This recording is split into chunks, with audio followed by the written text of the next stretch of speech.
ரொம்ப ஹெல்தியான ஒரு வேர்க்கடலை சாதம் லஞ்ச் பாக்ஸ் ரெசிபீஸ்க்காக எப்படி செய்கிறதுன்னு பார்க்கலாமா? அரை கப் வேர்க்கடலை ஒரு கடாயில் சேர்த்துட்டு நல்லா ட்ரை ரோஸ்ட் பண்ணிக்கலாம். இது ஆறுனதுக்கப்புறமா அதோட தோல் நீக்கி எடுத்து வச்சுக்கலாம். அதே கடாயில் 1 ஸ்பூன் கடலைப்பருப்பு, கொஞ்சமாக உளுந்து பருப்பு, 1 ஸ்பூன் எள்ளு, கொஞ்சம் கருவேப்பிலை, 2 காஞ்ச மிளகா, 1 ஸ்பூன் தேங்காய் எல்லாத்தையும் சேர்த்துட்டு நல்லா ட்ரை ரோஸ்ட் பண்ணிவிட்டு இதை ஆற விட்டுடலாம். இதுக்கப்புறம் ஒரு மிக்சி ஜாரில் அதை சேர்த்துட்டு ஒரு பாதி அளவு அதை பவுடர் பண்ணிவிட்டு அது கூடயே 3/4 பாக அளவு வறுத்த வேர்க்கடலையும் சேர்த்துட்டு நல்லா பொடிச்சு எடுத்துக்கலாம்.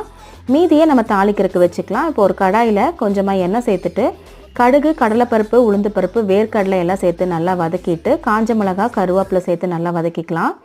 கொஞ்சமாக மஞ்சத்தூள் சேர்த்து அது வதங்கினதுக்கப்புறமா பொடிச்ச பவுடர்லேருந்து 3 ஸ்பூன் அளவு கலந்துட்டு இதுக்கு தேவையான உப்பையும் சேர்த்துக்கலாம். கடைசியாக நம்ம வடித்து ஆற வச்ச சாதத்தை அதில் சேர்த்து மிக்ஸ் பண்ணிவிட்டு இதை சர்வ் பண்ணிக்கலாம்.